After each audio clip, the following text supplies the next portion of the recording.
অদিতি ঘোষের লেখা গল্প জয়ের আনন্দ। সদরের লোহার গেটে ক্রমাগত ধাক্কা দিয়ে চলেছে কেউ। জোরালো শব্দে ঘুমটা ভেঙে গেল অমৃতার। নিশ্চিত হতে ঘুম চোখে বিছানায় বসে ভালো করে কান পাতল ও। হ্যাঁ, শব্দটা ওদের মেন গেট থেকেই আসছে। একরাশ বিরক্ত নিয়ে বিছানা থেকে মেঝেতে পা রাখল অমৃতা। এই ভর দুপুরে কে রে বাবা? সেই থেকে দরজায় ধাক্কা দিচ্ছে, অথচ দরজার পাশে কলিং বেলটা দেখতে পাচ্ছে না। চোখে কানা নাকি? যত অশান্তি দুপুরবেলায়। কোনো সেলস গার্ল যদি হয় তাহলে তার গোষ্ঠীর ষষ্ঠী পুজো করে ছাড়বো আজ। কি ভাবে এরা? নিজেদের ঘুমানোর সময় নেই বলে অন্য কারো চোখে যেন ঘুম নেই। নিজের মনে গজগজ করতে করতে বেডরুমের দরজাটা খুলল অমৃতা। সাবেকি ধাঁচের বাড়ি ঠিক বলা যায় না এটাকে, তবে আর 5টা বাড়ির থেকে একটু অন্যরকম। বড় এরিয়া জুড়ে দোতলা বাড়ি। নিচের তলায় 4টে বেডরুম ছাড়া রয়েছে একটা বড় হল ঘর। ওটা ডাইনিং কাম ড্রয়িং রুম হিসেবে ব্যবহার হয় এখন। দোতলায় 2টো গেস্ট রুম, একটা স্টাডি রুম ও বাথরুমের অতিরিক্ত জায়গাটা খোলা ছাদ রাখা আছে। দোতলাটা এখন ব্যবহার হয় না বললেই চলে। একতলায় ঘরগুলোর সামনের দিকে আছে লম্বা দরদালান। বেডরুম থেকে বেরিয়ে দরদালানের দরজা খুলে খোলা বারান্দা ও ছোট্ট একটা প্যাসেজ অতিক্রম করে আসতে হবে মেন গেট খোলার জন্য। ঘরগুলোর পিছন দিকে রয়েছে একটা লম্বা বারান্দা। ওদিকের বারান্দার লাগোয়া ঠাকুর ঘর, রান্নাঘর, স্টোররুম আর খানতিনেক বাথরুম। এছাড়া এক চিলতে ফুলের বাগান ও 2-3টে গাড়ি রাখার মতো গ্যারেজও আছে একটা। বাগানের দিকেই খিড়কির দরজা। সেই দরজাও পুরো লোহার চাদরের। বেশ উঁচু প্রাচীর দিয়ে ঘেরা বাড়িটা। পরিবারের নিরাপত্তার কথা ভেবেই হয়তো এই রকম প্ল্যানে বাড়িটা তৈরি করিয়েছিলেন অমৃতার ব্যবসাদার শ্বশুরমশাই। বিয়ের আগে বাড়ি দেখে গিয়ে বাবা, কাকা ও মামা তো ভীষণ খুশি হয়েছিলেন। মামা বলেছিলেন, বাড়ি দেখেই বোঝা যায় কত সম্ভ্রান্ত পরিবার। সব শুনে মা বলেছিল, সত্যি আমার মিতু ভাগ্য করেছিল। এসব শুনে মনে মনে পুলকিত হয়েছিল অমৃতা। ভাবি স্বামী সুটেড বুটেড হয়ে নিজের গাড়ি নিজেই ড্রাইভ করে দেখতে গিয়েছিল ওকে। মধ্যবিত্ত সংসারে বড় হয়ে ওঠা অমৃতার কাছে এটা সৌভাগ্য ছাড়া আর কি। বিয়ের কদিন পর থেকেই দিবানিদ্রাটা অভ্যাসে পরিণত হয়েছে অমৃতার। প্রথম 10 দিন বিজিতের 2 দাদা নিজেদের ফ্যামিলি নিয়ে এই বাড়িতে ছিলেন। 10 দিনের ছুটি নিয়ে এসেছিলেন তারা ছোট ভাইয়ের বিয়ে উপলক্ষে। সেই দিন কটা বেশ সরগরম ছিল বাড়িটা। বিয়ে মিটতেই যে যার ঠিকানায় ফিরে গেছেন। বড়দা 10 বছর ধরে দিল্লিবাসী, ওখানেই ফ্ল্যাট কিনেছেন। মেজদা কেন্দ্র সরকারের বড় চাকুরে, ফ্যামিলি নিয়ে এলাহাবাদে থাকেন। বড় ছেলে অনেক দিন ধরে বলা সত্ত্বেও তার কাছে গিয়ে কখনো থাকেননি মা বাবা। তবে এবার ছোট ছেলের বিয়ে দিয়ে অনেকটা নিশ্চিন্ত হয়েছেন তারা। তাই ওদের বিয়ে 3-4 মাস পর বড় ছেলের সঙ্গে দিল্লির ফ্ল্যাটে যেতে রাজি হয়েছিলেন। সেই থেকে ওখানেই রয়েছেন তারা 2 মাস ধরে। ফোনে নিয়মিত খোঁজ খবর নেন। তবে যাওয়ার আগে শাশুড়িমা বলেছিলেন, অমৃতার কাছ থেকে বিশেষ খবর না পাওয়া পর্যন্ত এখানে ফিরবেন না তাঁরা। কথাটা শুনে হেসে উড়িয়ে দিয়েছিল বিজিত। যত সব ব্যাকডেটের চিন্তাধারা। বিয়ে করেছ মানেই এবার ট্যাঁকে ছেলে নিয়ে বসে থাকো। লাইফকে এনজয় করতে শেখেনি নিজেরা, তাই আমাদেরও দেবে না। বিজিতের কথাটাকে তখন ভীষণভাবে সমর্থন করেছিল অমৃতা। তবে পরে বদলেছে চিন্তাধারাটা। আসলে এনজয় বলতে ঠিক কী বোঝাতে চেয়েছিল বিজিত তা আজও বোঝেনি অমৃতা। শ্বশুরমশাইয়ের অসুস্থতার কারণে ব্যবসাপত্র বন্ধ করে দিয়েছেন বছরখানেক আগেই। পেট্রোল পাম্প, টাইলসের ব্যবসা সবই বিক্রি করে দিয়েছেন দেখাশোনার লোকের অভাবে। অনেক রোজগার করেছেন জীবনে, তাই এখন অবসর নিয়েছেন। তিনি ও শাশুড়ি মা থাকতে লুডো খেলে, একসঙ্গে সিরিয়াল দেখে বা গল্প করে কোথা দিয়ে কেটে যেত সময়টা। ওনারা দিল্লিতে চলে যাওয়ার পর বাড়িতে শুধু অমৃতা আর বিজিত। বিয়ের পর কিছুদিন ওরা দুজনে যাতে একটু নিরিবিলিতে সময় কাটাতে পারে তার জন্যই হয়তো এই পরিকল্পনা ছিল মা বাবার। প্রথম কদিন বেশ ভালোই লেগেছিল অমৃতার। বিজিতের আসার অপেক্ষায় বসে থাকতো নিত্য নতুন সাজে নিজেকে সাজিয়ে। বিজিতের 2 চোখের মুগ্ধতা দেখে আপ্লুত হতো। কিন্তু সেই ভালো লাগার মেয়াদ যে অত তাড়াতাড়ি শেষ হয়ে যাবে তা ভাবেনি তখনও। বিজিত অফিসে চলে গেলে সেই ৯টার পর থেকে একা একা বাড়িতে থাকতে হয় অমৃতাকে। রান্নার মাসিও রান্না করে সব কাজ সেরে তার আগেই চলে যায়। সময় যেন আর কাটতেই চায় না। কখনো টিভি দেখে, কখনো বই পড়ে, কখনো বা ফেসবুক দেখে কাটিয়ে দেয় সময়টা। দিনের বাকি সময়টা যেভাবেই কাটাক না কেন অমৃতা দুপুরের ঘণ্টাখানেক সময়ের জন্য ভাত ঘুম একটা দিয়ে নেয় ও রোজই। তাতে অন্তত কিছুটা সময় পেরোয়। একটা মাল্টিন্যাশনাল কোম্পানিতে মোটা মাইনের চাকরি করে বিজিত। গাড়িতেই যাতায়াত করে। অফিস করে কলকাতা থেকে শ্রীরামপুর ফিরতে বিজিতে সন্ধ্যে ৭টা সাড়ে ৭টা বেজে যায়। বিকেল ৫টার সময় অবশ্য রান্নার মাসে আর একবার আসে। রাত্রে রান্না সেরে ৬টার মধ্যেই চলে যায়। আবার নিঃসঙ্গতা গ্রাস করে অমৃতাকে। একদম একা থাকে বলে দিনের বেলাতেও দরজায় লোহার খিল আর তালা দিয়ে রাখে অমৃতা। এটা অবশ্য পতিদেবতার নির্দেশ। হাসতে হাসতে বিজিত বলেছিল, বাড়িতে সুন্দরী বউকে একা ফেলে রেখে গিয়ে দুশ্চিন্তা হয় আমার। কিন্তু কি করি, বউকে পাহারা দেওয়ার জন্য বাড়িতে বসে থাকতে তো আর পারি না। কথায় কথায় নিজের রূপের প্রশংসা শুনতে ভালোই লাগে অমৃতার। তবে কি ভীষণ ভীতু মানুষটা। কোনো অপরিচিত মানুষকে যেন দরজা না খুলে অমৃতা, তার জন্য বারবার করে বলে যায় রোজই। ওকে একাকী কোথাও বেরোতেও বারণ করেছে বিজিত। অমৃতা নিজের মনেই হাসে। ও কি কলেজ ইউনিভার্সিটি যায়নি, নাকি বডিগার্ড নিয়ে যাতায়াত করেছে? পাগল একটা। ড্রয়িং রুম থেকে বারান্দায় নামার আগে অমৃতার খেয়াল হলো ড্রয়িং রুমের ফ্যানটা ফুল স্পিডে চলছে। ফ্যানের সুইচ অফ করতে যেতেই চোখে পড়ল কলিং বেলের বড় সুইচটা অফ করা রয়েছে। কে অফ করলো এটা? মাসি করেছে? কিন্তু ও তো কোনো দিন করে না এমন। তবে কি অমৃতা মনের ভুলে নিজেই ফ্যানের সুইচ অফ করতে গিয়ে কলিং বেলটা সুইচ অফ করে ফেলেছে? হয়তো সেটাই হবে। যা হয়েছে সেটা নিয়ে এখন ভেবে লাভ নেই। তাড়াতাড়ি বারান্দা থেকে নেমে ছোট প্যাসেজটা পেরিয়ে দরজার আই হলে চোখ রাখল ও। কিন্তু এরপর যা দেখল তাতে রীতিমতো চমকে উঠল অমৃতা বসু মল্লিক। কিছু কিছু কথা হয়তো জীবনের শেষ দিন পর্যন্ত ভুলতে পারা যায় না।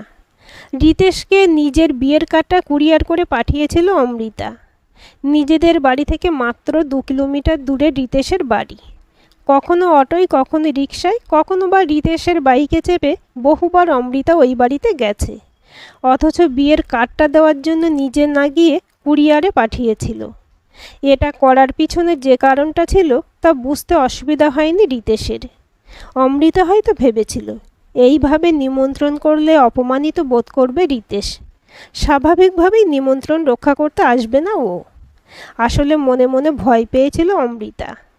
রিতেশের উপস্থিতিতে বন্ধুরা যদি বেফাঁস কিছু বলে বসে বিয়ের আসরে, তখন তো অপ্রস্তুত হতে হবে ওকে। তাছাড়া পাত্রপক্ষের কানে কিছু গেলে বিপত্তি আরও বেশি হবে। তার থেকে একেবারে ঝেড়ে ফেলে দেওয়াটাই ভালো মনে হয়েছিল পুরনো সম্পর্কটাকে। কিন্তু অমৃতার অনুমানকে ভ্রান্ত প্রমাণ করে বিবাহ বাসরে উপস্থিত হয়েছিল রিতেশ। ছাদনাতলা থেকেই অমৃতা লক্ষ্য করেছিল রিতেশকে। চোখাচোখি হয়েছিল দুজনের মাত্র একবারই। পরে ওকে আর খুঁজেছিল কিনা অমৃতা তা জানতে পারেনি রিতেশ।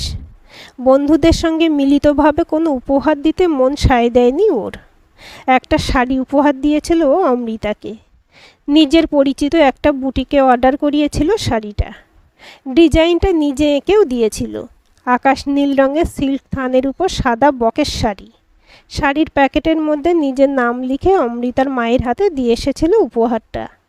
রিতেশ চেয়েছিল অমৃতার কাছ থেকে সারা জীবনের মতো দূরে সরে যাওয়ার আগে ওদের দুজনের ভালো লাগার একটা বিশেষ মুহূর্তকে কিছুটা সময়ের জন্য ধরে রাখতে। বছর 4 আগে অমৃতার সঙ্গে পরিচয় হয়েছিল রিতেশের। উপযাচিত হয়ে আলাপটা করেছিল অমৃতা। ওদের গানের স্কুলে সেদিন রবীন্দ্র জয়ন্তী উপলক্ষে একটা সাংস্কৃতিক অনুষ্ঠান হয়েছিল। গীতি আলেখ্যেতে আরও অনেকের সঙ্গে গান গেয়েছিল অমৃতা। আবৃত্তি ও ভাষ্য পাঠ করেছিল রিতেশ। রিতেশের কণ্ঠস্বর ও বাচনভঙ্গিতে মুগ্ধ হয়েছিল অমৃতা। সেদিনই জানতে পেরেছিল ও রিতেশের পরিচয়। ওই স্কুলের সঙ্গীত শিক্ষক তথা প্রতিষ্ঠাতা পরিমল চ্যাটার্জির একমাত্র ভাগ্নে রিতেশ গোস্বামী। রিতেশ তখন বিএসসি পাশ করে চাকরির ইন্টারভিউ দিতে শুরু করেছিল। তবে রিতেশের সবচেয়ে বড় পরিচয় ছিল ও একজন ভালো আবৃত্তিকার। অনুষ্ঠানের শেষে পরিমল স্যার নিজের ভাগ্নের প্রশংসা করে বলেছিলেন, তোরা তো জানিস না আমার এই ভাগ্নের গুণের কথা। প্রচুর প্রাইজ পেয়েছে রিতেশ আবৃত্তির জন্য। বলেছিলাম আজকের অনুষ্ঠানটার জন্য একদিন অন্তত রিহার্সেল দিতে। স্ক্রিপ্টটা নিয়ে যাওয়ার সময় বলল রিহার্সেল লাগবে না, একেবারে স্টেজেই ম্যানেজ করে নেব, তুমি কিচ্ছু ভেবো না। আসলে এসব ওর কাছে একেবারে জল ভাত। লাজুক গলায় রিতেশ বলেছিল, তুমি কিন্তু খুব বাড়াবাড়ি করছো মামু। বলার মতো তেমন কিছু কথা নয় এটা। তুমি তোমার ছাত্রছাত্রীদের জানিয়ে দাও আমার আসল পরিচয়। আমি আসলে গুড ফর নাথিং একটা বেকার ছেলে। ঠোঁটের কোণে হাসি এনে অমৃতা বলেছিল, আপনি তো দেখছি বিনয়ের অবতার। অত সুন্দর পারফরম্যান্সের পর প্রশংসাটা আমাদের সকলের কাছ থেকেই প্রাপ্য আপনার। এরপর সবাই এক বাক্যে উচ্ছ্বসিত প্রশংসা করেছিল রিতেশের ভাষ্যপাঠের ও আবৃত্তির। সকলের কাছে বিদায় নিয়ে নিজের সাইকেলটা নিয়ে বেরিয়ে গিয়েছিল রিতেশ। সেদিনের সেই আলাপের সূত্র ধরে রিতেশের সঙ্গে ঘনিষ্ঠতা হতে বেশি সময় লাগেনি অমৃতার। গানের স্কুলে বা কলেজের বন্ধুরা সবাই জেনে গিয়েছিল ওদের প্রেমের কথা। ওদের প্রেম পর্ব চলাকালীনই রিতেশ ক্লারিক্যাল ক্যাডারে চাকরিটা পেয়েছিল ইউনাইটেড ব্যাংকে, আর অমৃতা মাস্টার্স কমপ্লিট করেছিল। তারপরই ওরা বিয়ে করার প্ল্যান করেছিল। রিতেশের নতুন বাইকে চেপে এদিক সেদিক ঘুরে বেড়াতো তখন অমৃতা। একদিন ওরা চলে গিয়েছিল একটা নদীর চরে। খোলা আকাশের নিচে পাশাপাশি বসেছিল দুজনে। রিতেশের আবদার রাখতে অমৃতা গান গেয়েছিল, শুধু তোমার বাণী নয় গো হে বন্ধু হে প্রিয়, মাঝে মাঝে প্রাণে তোমার পরশখানি দিও। নীল আকাশের মধ্যে উড়ে যাওয়া সাদা বকের শাড়ি দেখে মুগ্ধ হয়ে গিয়েছিল অমৃতা। নিজের উচ্ছ্বাস ধরে রাখতে পারেনি। আবেগ জড়ানো গলায় বলেছিল, নীল আকাশের বুকে যেমন নিশ্চিন্ত মনে উড়ে বেড়াচ্ছে সাদা বকেরা, তেমনি আমি উড়ে বেড়াতে চাই তোমার ওই আকাশের মতো উদার বুকে। দেবে তো আমাকে ওখানে ঠাঁই? রিতেশ বলেছিল, তুমি এই বুকে ঠাঁই নিলে তো এই অধম ধন্য হবে। সন্ধ্যা হয়ে এসেছিল। রিতেশ উঠতে গেলে বাধা দিয়েছিল অমৃতা। ওরই অনুরোধে কবিগুরুর বলাকা কবিতাটা আবৃত্তি করেছিল রিতেশ। বাড়ি ফেরার আগে ওকে জড়িয়ে ধরেছিল অমৃতা। রিতেশ ওর ভালোবাসার চিহ্নস্বরূপ প্রথম চুম্বন এঁকে দিয়েছিল অমৃতা সুচারু কপালে। অমৃতার বিয়ের নিমন্ত্রণপত্রটা পেয়ে চমকে উঠেছিল রিতেশ। মনে হয়েছিল এও কি সম্ভব? একবার জানানোর প্রয়োজন বোধ করেনি পর্যন্ত অমৃতা। বিয়েটা হচ্ছে ওর মতে না অমতে সেটাই বুঝতে পারছিল না রিতেশ। পাগলের মতো ছুটে গিয়েছিল অমৃতাদের বাড়ি। গিয়ে ওর বৌদির মুখে শুনেছিল অমৃতা বাবা মায়ের সঙ্গে বিয়ের গয়না কিনতে গেছে। বাড়ি ফিরে অমৃতার সবচেয়ে কাছের বন্ধু প্রীতির সঙ্গে ফোনে কথা বলেছিল। তখনই জেনেছিল সবটুকু। অমৃতা রিতেশের সঙ্গে নিজের সম্পর্কের কথা বাড়িতে কাউকে জানায়নি। শুধু তাই নয়, নিজে যথেষ্ট খুশি এই বিয়েতে।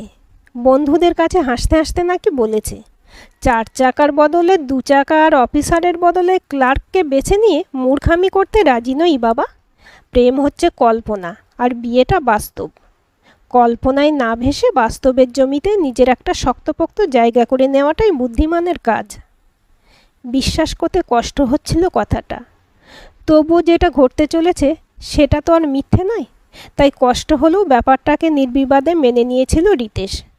অমৃতাকে কি উপহার দেওয়া যায় ভাবতে ভাবতেই হঠাৎই প্ল্যানটা এসেছিল মাথায়। স্মৃতির পর্দা সরিয়ে 5 মাস আগে সেই সন্ধ্যায় ফিরে গিয়েছিল ও। নীল আকাশের বুকে ভেসে বেড়ানো বলাকা ছবি আঁকার চেষ্টা করেছিল অপটু হাতে। শাড়িটার অর্ডার দেওয়ার সময় নিজের আঁকাটা দিয়ে বুঝিয়ে দিয়েছিল ডিজাইনটা কেমন হবে। শাড়ির প্যাকেটের উপর একগুচ্ছ সাদা গোলাপ আটকে দিয়েছিল সেলটেপ দিয়ে। কনের সাজে কেমন লাগছে প্রিয়তমাকে তা দেখার ইচ্ছাকে দমন করতে পারেনি ও। তবে উপহারটা দিয়ে কিছু না খেয়েই চলে এসেছিল। সে রাত্রে ঘুম আসেনি ওর চোখে। বারবার মনে পড়ে যাচ্ছিল অমৃতার বলা কথাগুলো। শাড়িটা দেখে অমৃতার মনের মধ্যে কোনো বিশেষ প্রতিক্রিয়া হয়েছিল কিনা সেটা অবশ্য আজও জানতে পারেনি রিতেশ। দরজা খুলেই অমৃতার চোখ কপালে উঠল। একই অবস্থা বিজিতের। দুটো মানুষ দুদিক দিয়ে ওকে ধরে দাঁড়িয়ে আছে গেটের সামনে। কি হয়েছে বিজিতের বুঝতে পারছে না, কিন্তু তার থেকে বড় বিস্ময়টা অপেক্ষা করছিল ওর জন্য। এই দুজনের মধ্যে একজন অপরিচিত হলেও অন্যজনকে বিশেষ পরিচিত বললেও হয়তো কম বলা হবে। রিতেশকে এভাবে দেখবে কখনো প্রত্যাশা করেনি অমৃতা। তবু বিজিতের সামনে ওকে না চেনার ভান করে অস্থিরভাবে বিজিতের দিকে এগিয়ে এলো। কি হয়েছে তোমার বিজিত? অ্যাক্সিডেন্ট? তোমার গাড়ি কোথায়? আমি যে কিচ্ছু বুঝতে পারছি না। বলো কি হয়েছে? প্রশ্নগুলো একটানা করে গেল অমৃতা। বিজিত একবার ঘোলাটে চোখে তাকালো, কিন্তু কোনো কথা বলল না। নিরুত্তাপ গলায় অমৃতার কথার উত্তরটা দিল রিতেশ। অত অস্থির হবেন না ম্যাডাম, এসব আপনাকে মানায় না। কত সম্ভ্রান্ত পরিবারের বউ আপনি। দমকা হওয়ায় ভেঙে যায় আমাদের মতো পলকা গাছের ডাল। মহিরু প্রলয় ঝড়কেও অনায়াসে সামলে নিতে পারে। উনি ঠিক আছেন, রেস্ট নিলেই একেবারে ঠিক হয়ে যাবেন। সুস্থ হয়ে ওনার গাড়িটা উনি নিজেই আনিয়ে নিতে পারবেন। বাকি যা জিজ্ঞাসা আছে আপনার, পরে ওনার কাছেই জেনে নেবেন। এত বিচলিত হবেন না। অপরিচিত ভদ্রলোক বললেন, আপনার বাড়ির কলিং বেলটা কি খারাপ? না, ভুলবশত কলিং বেলের সুইচটা অফ করা হয়ে গিয়েছিল। দরজা খুলতে এতটা দেরি হওয়ার জন্য আমি সত্যিই লজ্জিত। বিজিতের কাছাকাছি আসতেই একটা ঝাঁঝালো অ্যালকোহলের গন্ধ পেল অমৃতা। কোনো কথা না বলে অসহায়ভাবে দাঁড়িয়ে রইল ও। রিতেশ ওর সঙ্গের মানুষটিকে উদ্দেশ্য করে বলল, প্রবীরবাবু, আপনি যখন এতটা করলেন তখন ওনাকে একটু ঘরের মধ্যে পৌঁছে দিন। আমি বাইরে অপেক্ষা করছি আপনার জন্য। প্রবীরবাবুর সহায়তায় ড্রয়িং রুমের বড় সোফাটায় বিজিতকে আতসহ করে বসিয়ে দিল অমৃতা। গেটের বাইরে অপেক্ষা করছে রিতেশ। তবু ওকে ভেতরে ডাকার মুখ নেই আজ অমৃতার। লজ্জায় লাল হয়ে গেছে অমৃতার কান দুটো। প্রাক্তন প্রেমিকের কাছে এইভাবে ন্যাকেড হয়ে গেল নিজের হাজব্যান্ডের চরিত্রটা। কোথা থেকে বিজিতকে নিয়ে আসা হয়েছে সেটা অমৃতা জানে না, তবে রিতেশ নিশ্চয়ই জানে। এ ব্যাপারে প্রশ্ন করা আরও লজ্জার। কিন্তু একটা ব্যাপারে অবাক না হয়ে পারছে না অমৃতা। রোজকার মতো আজও অফিসে যাওয়ার জন্য বিজিত বাড়ি থেকে বের হয়েছিল গাড়ি নিয়ে 9টায়। ফেরার কথা সন্ধ্যে 7টা সাড়ে 7টার পর। তাহলে এই ভর দুপুরে কোথায় ছিল বিজিত? বিজিত বলেছিল অফিসের বিশেষ একটা মিটিংয়ের পর বা পার্টি থাকলে একটু একটু ড্রিঙ্কস নিতে হয়। তাহলে আজ এত ড্রিঙ্ক করলই বা কেন? একেবারে বেসামাল অবস্থা। তবে কি এই রকম পরিস্থিতি এর আগেও হয়েছে? গত 7 মাসে 4বার বাপের বাড়ি গেছে অমৃতা। প্রথম 2বার বিজিত পৌঁছে দিয়ে এসেছে, একটা বেলা থেকে চলে এসেছে। পরের 2বারই বাবা এসে নিয়ে গেছে। তবে প্রত্যেকবারই শনি রবি এই 2 দিনের জন্য গেছে। রান্নার মাসের কথাটা মনে পড়ে গেল হঠাৎ। শেষের 2বার বাপের বাড়ি থেকে এসে রান্নার মাসির কাছে শুনেছিল ওকে নাকি 2 দিনের জন্য ছুটি দিয়েছিল দাদাবাবু। বিজিতকে জিজ্ঞেস করায় ও অমৃতাকে জড়িয়ে ধরে বলেছিল, ধুস, তুমি না থাকলে ভালো লাগে না কিছু, তাই সুইগিতে অর্ডার দিয়ে একটু খাবার আনিয়ে নিই, আর ঘুমিয়েই কাটিয়ে দিই দিনের বেশিরভাগ সময়টা। তখন কথাটা বিশ্বাস করলেও আজ মনের মধ্যে অবিশ্বাস দানা বাঁধছে। প্রবীর দত্ত বেরিয়ে যাচ্ছিলেন। অমৃতা সংকোচ কাটিয়ে ওনার পথ আটকে দাঁড়ালো। প্রবীরবাবু, একটু দাঁড়ান। আপনাদের উপকার আমি জীবনে ভুলব না, কিন্তু একটা কথা না জেনে শান্তি পাচ্ছি না। প্লিজ আপনি দয়া করে বলুন, আপনারা কোথা থেকে নিয়ে এলেন আমার হাজব্যান্ডকে? প্রবীর দত্ত বললেন, আমার একটা ওষুধের দোকান আছে। দুপুরে 1:30টা নাগাদ দোকান বন্ধ করে বাড়ি আসি। আজও ওই সময়ই বাইকে ফিরছিলাম। আমার একটু চায়ের নেশা। ইউনাইটেড ব্যাংকের পাশে একটা চায়ের দোকান আছে। ফেরার সময় মাঝে মাঝে ওখানে চা খাই। আজও চা খাচ্ছিলাম দোকানের বেঞ্চে বসে। লাঞ্চের সময় ওখানেই চা খাচ্ছিলেন রিতেশবাবু। উনি ইউনাইটেড ব্যাংকের ওই শাখার অ্যাসিস্ট্যান্ট ম্যানেজার। ওই ব্যাংকে আমার অ্যাকাউন্ট থাকায় ভালো করে চিনি ওনাকে। অমায়িক মানুষ, ভীষণ হেল্পফুল। চা খেতে খেতে কথা বলছিলাম আমরা। তখনই দোকানের কাছাকাছি একটা গাড়ি এসে দাঁড়ায়। গাড়িটা চালাচ্ছিলেন একজন ভদ্রমহিলা। হঠাৎ ভদ্রমহিলা ধাক্কা দিয়ে গাড়ি থেকে নামিয়ে দেন আপনার হাজব্যান্ডকে। টাল সামলাতে না পেরে উনি পড়ে যান। রিতেশবাবু গিয়ে ওনাকে তোলেন। তারপর আমিও এগিয়ে যাই। ততক্ষণে গাড়িটা বেরিয়ে গেছে। আপনার হাজব্যান্ড উঠে টলছিলেন, জড়ানো গলায় বলছিলেন, মীনাক্ষী প্লিজ, তুমি এটা করতে পারো না। এই কথাটাই বেশ কবার বলছিলেন উনি। তারপর সাইলেন্ট হয়ে যান। রিতেশবাবু ওনাকে ভালো করে দেখে বললেন, ভদ্রলোককে আমি চিনি। আপনি যদি বাইকে ওনাকে ধরে বসতে পারেন তাহলে ওনাকে আমি বাড়ি পৌঁছে দিয়ে আসতে পারতাম। আমার বাড়ি ফিরতে দেরি হবে যেন রিতেশবাবুর কথা রাখতে নিজের বাইক দোকানে রেখে এগিয়ে আসি। রিতেশবাবু একটা ফোন করে ব্যাংকের ম্যানেজারকে জানিয়ে দেন বিশেষ প্রয়োজনে উনি আধ ঘন্টার জন্য বাইরে যাচ্ছেন। এরপর ওনাকে নিয়ে আসি এখানে। রিতেশবাবু বাইরে অপেক্ষা করছেন, ওনার দেরি হয়ে যাচ্ছে। কথাটা বলেই ঘর থেকে দ্রুত বেরিয়ে এলেন প্রবীরবাবু। কয়েক সেকেন্ড পর বাইকে স্টার্ট দেওয়া শব্দটা কানে এলো অমৃতার। অফিস থেকে ফিরে ফ্রেশ হয়ে শরীরটাকে সোফায় এলিয়ে দিল রিতেশ। বাবা মারা যাওয়ার পর থেকে মা নিজে চা না খেয়ে ওর অপেক্ষায় বসে থাকে। রিতেশ বাথরুমে ঢুকলে হালকা কিছু খাবার আর চা বানিয়ে নেন। দুজনে খানিক গল্প করে এই সময়টা। মুড়ি খেতে খুব ভালোবাসে রিতেশ। ক্যাপসিকাম পকোড়া আর মুড়ি নিয়ে ঘরে ঢুকলেন নন্দিতা। চায়ের পট আগেই রেখে গেছেন। সকালেরও রাত্রে রান্না করে যায় কাজের দিদি। তবে সন্ধেবেলায় ছেলের জন্য এইটুকু নিজে হাতে না করতে পারলে শান্তি পান না নন্দিতা। পকোড়ায় কামড় দিয়েই রিতেশ বলল, দারুণ মুচমুচে হয়েছে মা। এসব তুমি যা বানাও কোথাও কিনতে পাওয়া যাবে না। নন্দিতা তৃপ্তির হাসি হাসলেন। পাগল ছেলে একটা। আচ্ছা বাবান, তোর অফিসে কি কোনো সমস্যা হয়েছে? দুদিন ধরে তোকে অন্যমনস্ক দেখছি। কথাটা বলবো বলবো করেও বলা হয়নি তোকে। রিতেশ ঘাড় নাড়ল। না, কিছু হয়নি তো। ওটা তোমার চোখের ভুল। বাবা না থাকায় এখন আমাকে নিয়ে সারাদিন ভেবে চলেছে তো, তাই এমন মনে হয়। কথাটা হেসে উড়িয়ে দেওয়ার চেষ্টা করলো। মায়ের চোখ যে এড়াতে পারেনিও সেটা বুঝতে পারছে রিতেশ। গত 3 দিন ধরে কাজের ফাঁকে ফাঁকে বারবার অমৃতার অসহায় ম্লান মুখটা মনে পড়ে যাচ্ছে রিতেশের। জিততে গিয়ে আসলে হেরে গেছে অমৃতা। লাভ লোকসানের হিসেব করে জীবনে চলতে গেলে এরকমই হয় বোধহয়। রিতেশ আজও অমৃতার ভালো চায়। ওর স্বামী ওই মহিলার কাছ থেকে ধাক্কা খেয়ে যদি সোজা পথে ফিরে আসে, তাহলে অমৃতার সুখ শান্তির কথা ভেবে খুশি হবে রিতেশ। তবু এখনও অন্তর থেকে ক্ষমা করতে পারিনি অমৃতাকে। ওর বিশ্বাস নিয়ে ছিনিমিনি খেলেছিল অমৃতা। কথাটা ভাবলেই বুকের ভেতরটা মোচড় দিয়ে ওঠে। সত্যি বড় অবাক লাগে। সব জেনেই তো অমৃতা মিশেছিল ওর সঙ্গে, তবে কেন এমন করলো ও? রিতেশের ভালোবাসাটা কি তাহলে একতরফা ছিল? অমৃতা কি তাহলে শুধুমাত্র সময় কাটানোর সঙ্গী হিসেবেই বেছে নিয়েছিল রিতেশকে? এসব প্রশ্ন বারবার করেছে ও নিজের মনের কাছে, কিন্তু উত্তরটা মেলাতে পারেনি অমৃতা সেই সময়কার আন্তরিক ব্যবহারের কথা মনে করে। এতটা অভিনয় মানুষ করতে পারে? পট থেকে চা ঢেলে ছেলেকে কাপটা এগিয়ে দিলেন নন্দিতা। চায়ের কাপটা হাতে তুলতেই সরব হলো রিতেশের মোবাইলটা। স্ক্রিনে ফুটে ওঠা নাম্বারটা দেখে চমকে উঠল রিতেশ। নাম্বারটা ডিলিট করতে কষ্ট হয়েছিল ওর, তাই রয়ে গেছে ওটা কন্ট্যাক্ট লিস্টে। দীর্ঘ 8 মাস পর ফোন করছে অমৃতা, কিন্তু কেন? কৃতজ্ঞতা জানাতে, নাকি ওর হাজব্যান্ড কোন চক্রান্তের শিকার হয়েছিল সেদিন সেই গল্প শোনাতে?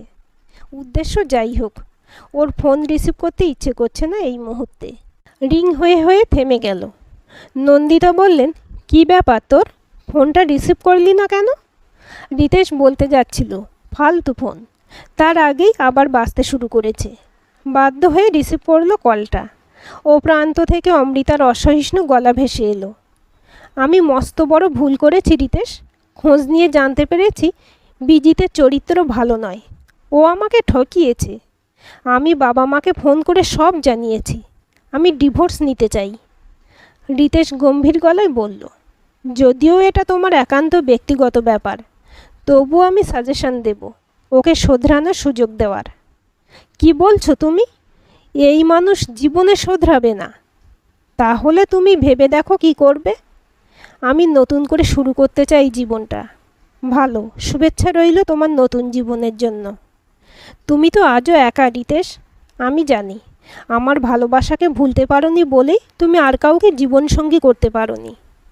রিতেশ হেসে উঠল শব্দ করে। ভুল জানো তুমি, বাবার মৃত্যুতে ভেঙে পড়েছিল মা, তাই তখন এসব কথা ভাবিনি। তবে এখন ভেবেছি।